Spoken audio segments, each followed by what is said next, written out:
In this lecture, we're concluding our section on Luther's biography by looking at his final years and, in the end, looking at his legacy.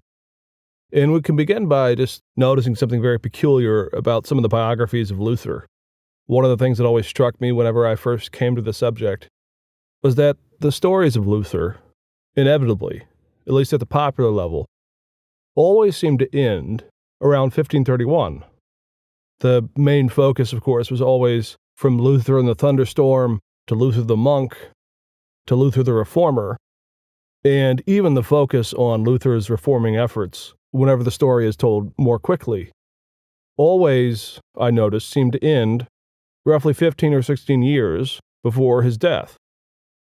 And I always found that curious, and it wasn't until much later in my studies that I began to piece together some of the reason that this might be the case.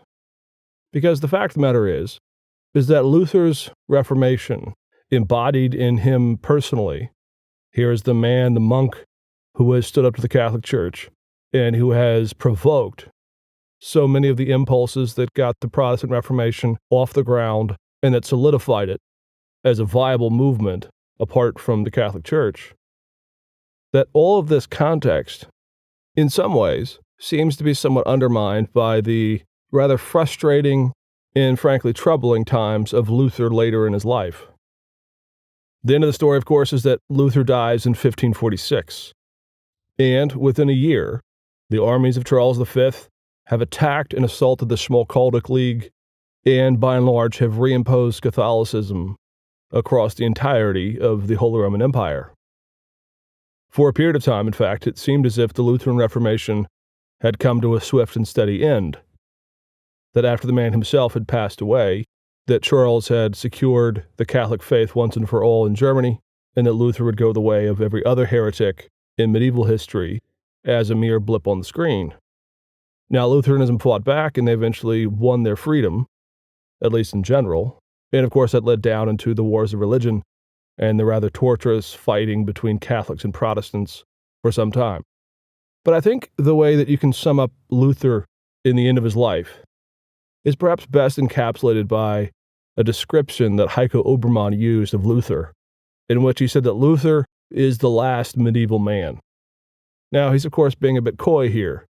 Medieval is a name that historians give to people. They live in the Middle Ages, they're medieval people. But what Obermann means by this is that there are so many quirks and so many rough edges to who Luther was and the things that he believed. And as the years wore on, and for at least the last dozen or so years of his life, Luther grew increasingly alarming and full of vitriol against his opponents, that at times he doesn't appear to be very Protestant at all, at least not in the way that he shows charity to other Protestants, even those within his midst. There's also some troubling factors with Luther, which is the way that he embodies this radical anti-Semitism, which we're going to talk about in this lecture. At times, I've had students who, when they go through the full breadth of Luther's life, and after they've read a great deal of his writings, have come back and said, well, I have respect for him for what he stood for, but it's so very hard sometimes to love Luther when you get down to the actual portrait of the man, warts and all. And I think it's at this point that the Obermann caricature of Luther really comes into play here. Because in some ways, despite the fact that he was the man who championed justification by faith, Luther really is more Catholic than almost any other Protestant of the first generation of the Reformation. He, for example, still believed in baptismal regeneration, which is the view that you are actually saved in a manner of speaking, or that the Holy Spirit comes into the infant at the moment of baptism. Now, he doesn't believe it in the same way as the Catholic system, but Luther is always allergic to any idea that we somehow grab hold of Christ by our faith and that it's some sort of work of our own. In other words, he doesn't want faith to become the new works that we have to perform. And so he really stressed hard the idea that it's baptism that creates the faith in the Christian. We've also seen that Luther believes in physical eating in the Eucharist, and tries we might to distinguish it between that and transubstantiation of the Middle Ages. It certainly seems to be the case that Luther held on to some principle of physical eating that is not all that dissimilar from the Middle Ages. And of course, we're going to talk about this in the latter part of the course. What does Luther actually believe about physical eating, etc.? One of the other staggering things that most Protestants are unaware of is that Luther's view of Mary actually comport almost entirely with the modern Catholic views of Mary. In 1521, actually, Luther wrote a commentary on the Magnificat, which is the moment when the angel comes to Mary and tells her that she's going to be with child. And it's one of the key texts for understanding the biblical and the later history of the doctrine of Mary. Luther seemed to believe virtually all the doctrines that we associate with medieval understandings or Catholic understandings of Mary. He believed in her perpetual virginity. He doubts whether or not she was assumed into heaven, but he held to a number of the views of the medieval church on Mary. And we can make what we will of all of this, but it certainly needs to be stressed that there are parts of Luther that don't really fit some of the modern caricatures of Luther. There are so many Protestants and evangelicals today who base all of what they say or believe or think on the person of Luther. Frankly, anytime an evangelical gets into trouble with a group, they always seem to do a "Here I Stand" speech at some point. Or they claim that someone else is the Pharisee and that they are simply preaching the grace of the gospel. But so often, these people are not really basing what they believe on Luther, but on their impression of Luther. Because when you get down to the real Luther, there's really some strange bits sticking out of him that are so very medieval, so very not Protestant, that they don't only undermine him as the founder of the Protestant Reformation, but they do signal some of the interpretive challenges we have as to who Luther really is. And I think we can sum up Luther's final years with really two categories. There are the strengths of this period of time, and then there are the weaknesses. Now, as I've already indicated, there are going to be more weaknesses during this period of time than in previous decades or years in Luther's life. But there were strengths. There were moments or highlights of his life that are remembered all the way down until today. And the three things that really fall under the category of the strengths or the highlights, you might say, of Luther's later years are a couple of things. First and foremost, in 1535, Luther published his lengthy commentary on Galatians. In a manner of speaking, this commentary is the culmination of Luther's thinking on the subject of grace, and justification, and the law. This is actually one of the longest commentaries on Galatians written in the entirety of the 16th century. And it really is a masterpiece in terms of Luther's mature reflections on the subjects that sparked the Reformation themselves. Generation after generation have read it, have found it compelling, have found it interesting, but you have to understand that it is the most mature thing Luther will say on all of the subjects related to his Reformation breakthrough. Another highlight of this period of time, the latter years for Luther, is the table talk. And what the table talk is actually a series of informal conversations that Luther had with his students. Luther was always a gregarious man with those who were his disciples, or those who were there in Wittenberg with him. And from time to time, he would have students into his home. They would eat dinner together, have a beer or two, and Luther, lubricated by this point, would begin to discuss all manner of different things. Informal topics of practical ministry, or sometimes very substantive issues of the theology of his Reformation. And the reason we have the table talk is the students would sit there, and then several of them began to actually write down what Luther was saying. This really is sort of the epitome of Luther. He knew that people liked to record everything that came out of his mouth, and in this case, he liked to hold forth with the students and share his wisdom with them. And he knew they were writing it down, and he knew that eventually it would make its way out. And in these later years, in the table talk, we actually get a number of the stories of Luther's early years, of the Reformation, of his perspective on things, and in fact, some of the stories we actually have of Luther's Reformation breakthrough, or of his life as a monk, or of how he came to become the Protestant reformer that he became, really come from this table talk. It's Luther unplugged, you might say. It's Luther very informal, shooting from the hip and commenting on all kinds of things with his students. And we really have to thank them for writing it down because it's a window into Luther's life that we simply don't have otherwise. The third element that is a positive or a highlight for Luther is that Luther was a hymn writer. We actually have a number of hymns that were written by him personally. Now, at times, hymns are attributed to Luther that were not written by him, but were attributed to him. But he actually wrote quite a few. And obviously the most famous, and in some ways the most important one that he wrote, was "A Mighty Fortress Is Our God." Really sort of an anthem for Luther and his Reformation. It extols the glory of God's kingdom and how he is in charge and he has saved us. The hymn is sort of a poem to God and his mighty salvation that he has worked. And again, it's sort of telling in the very Lutheran way. He says nothing about our faithfulness or our having decided to follow Jesus, but rather it's God is the mighty fortress that shelters us. And there are other many highlights along the way, which we won't get into, but there were highlights. There were moments of real clarity and moments that are really poignant and reflective for Luther during these years.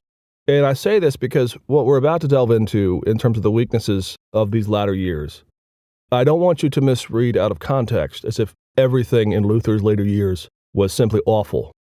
But we can't escape the fact that Luther, in his latter years, takes on elements and tones and positions that have a residual negative impact on Luther and his legacy. And the first one we want to highlight is just simply the negativity and the vitriol that Luther comes up with. Now, at times, historians try to pin this on Luther's health. And in his latter years, Luther's health was poor. He was suffering from infirmities that, frankly, you or I would probably crumble under. I do remind students that this is a world that doesn't even yet have aspirin, much less some of the other medications or surgeries or procedures that the modern world has come to consider to be just normal. But the anger that Luther responds to people with during this time has struck so many scholars and historians and anyone who comes to Luther in this phase of his life as just simply, frankly, unbearable at times. I mean, it's telling that actually now I've just discovered there is actually a Luther insulter. Oh, I mean, just go Google it. Luther insulter. There's actually a website that has compiled all of the insults that Luther hurled at people over the years.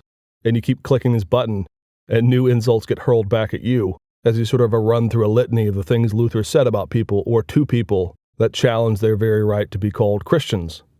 And this really is an evolution of even the early Luther.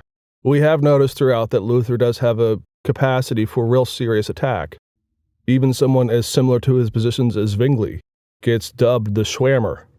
And as Luther's years wear on, frankly, anyone who disagrees with him becomes the Schwärmerei, or the fanatics. And there's just something about Luther where as the years wore on, just about anyone who disagrees with him gets pinned with this label as a fanatic. And this is sort of idiosyncratic to Luther. Not always, in fact, very infrequently, will Luther take on an ad hominem argument where he attacks maybe the moral character of the person. It's not pure name-calling in the worst sense.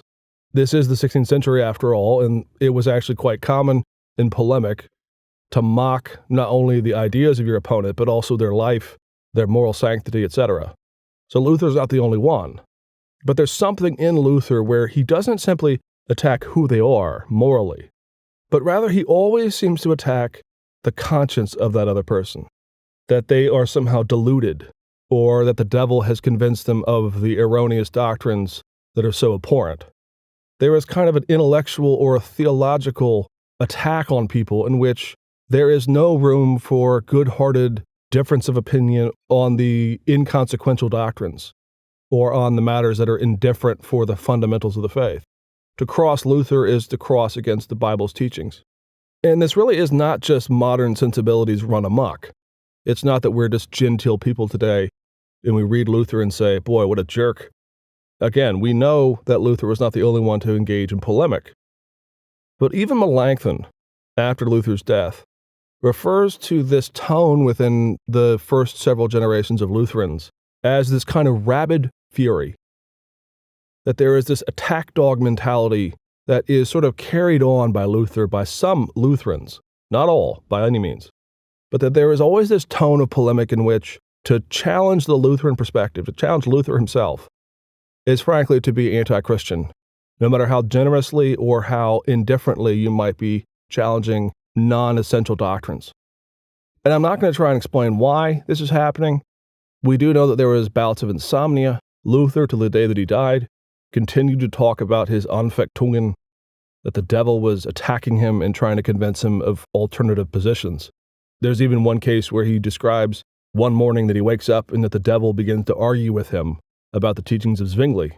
I mean, that's sort of striking. He believes that to consider or to debate any of the teachings of another Protestant is nothing less than debating with the devil himself. And so we just have to own this. This is Luther.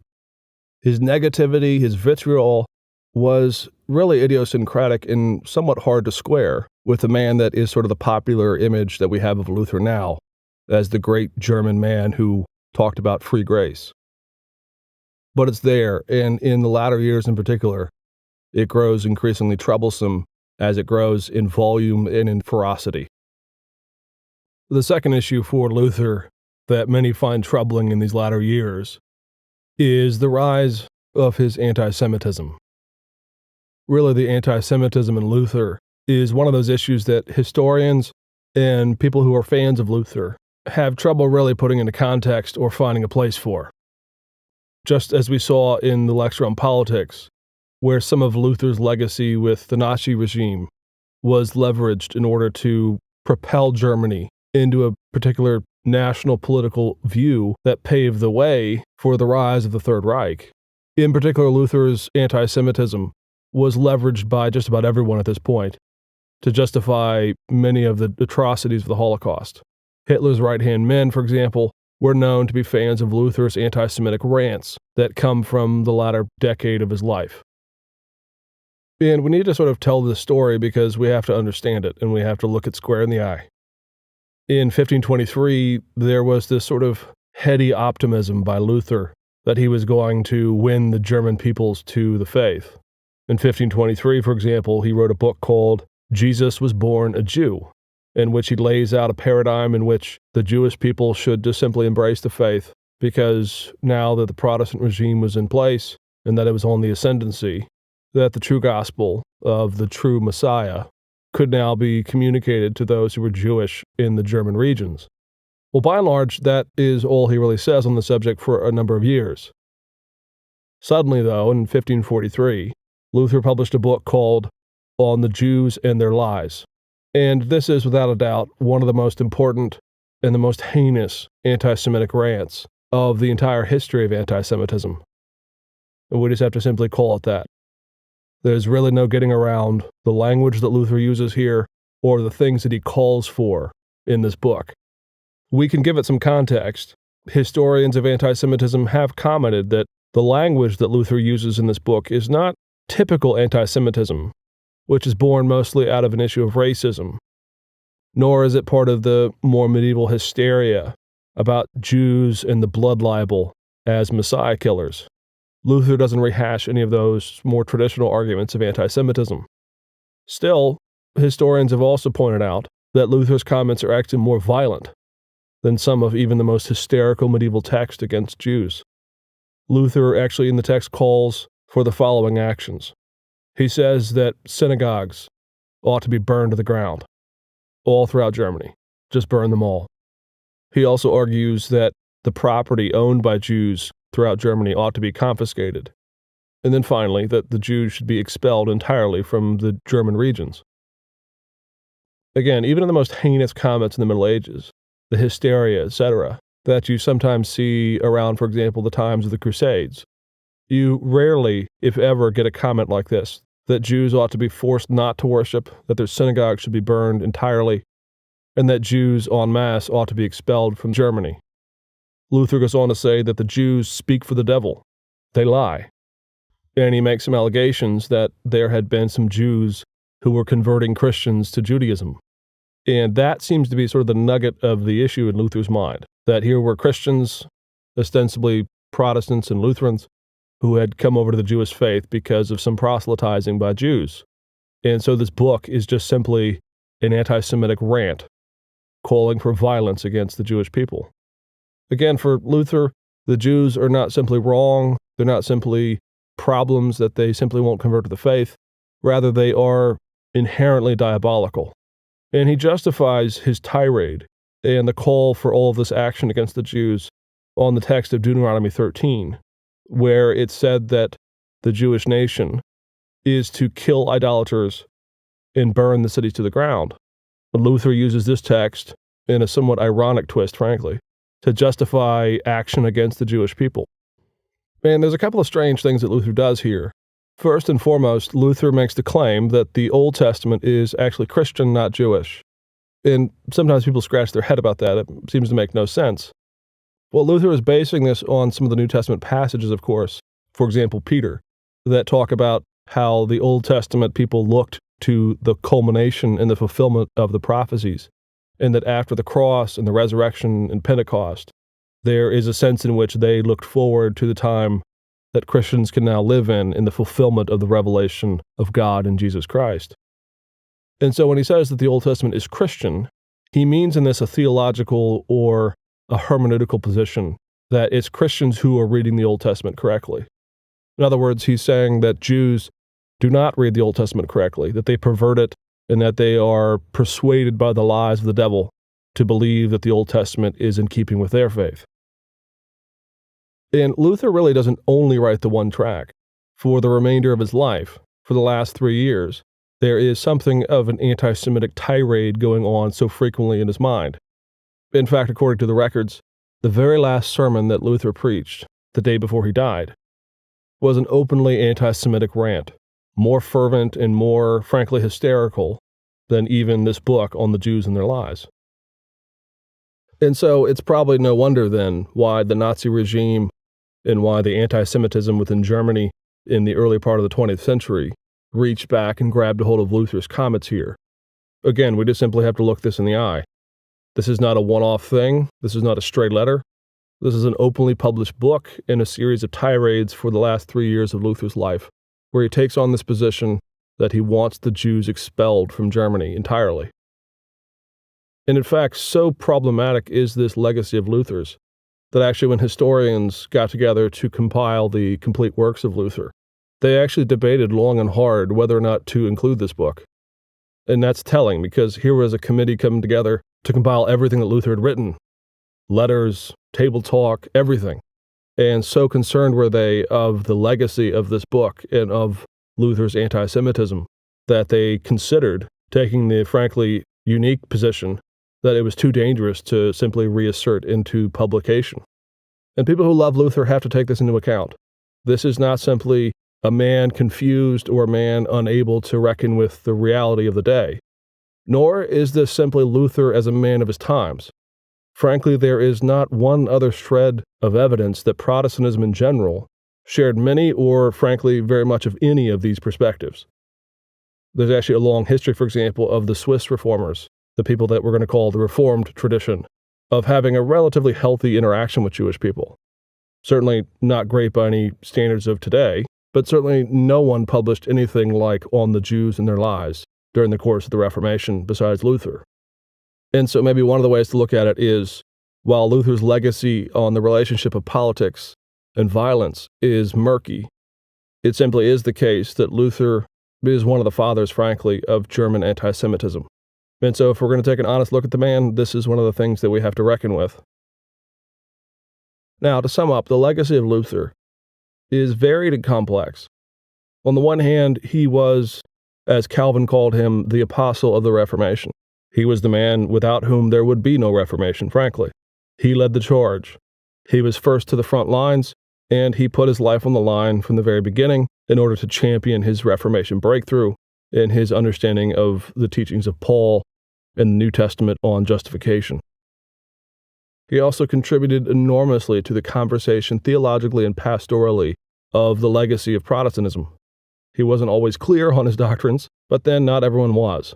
And so we can't hold him to account for sometimes being idiosyncratic. And even though some of his views were frankly medieval, or had this tone that was so idiosyncratic to Luther, like his Mariology or his view of the sacraments, for example. Still, Luther is Luther, and in terms of the founder of Protestantism, he is the one man that gets the pride of place in terms of the man who started it all. Still, the legacy is marked by a number of troubling things, frankly, for modern interpreters, and there's no explaining this away. Luther's legacy of anger and frustration and an all-or-nothing approach to his perspective on theology frankly contributed to the long legacy of Lutheranism. In fact, for a long time, Lutheran just simply meant German. It was considered to be an insular faith, an insular confession of Protestantism. And that's why, for example, you don't have a promiscuous mix of various denominational differences within the Lutheran tradition. By and large, most who come from the Lutheran tradition, who formed denominations or churches end up calling themselves Lutheran.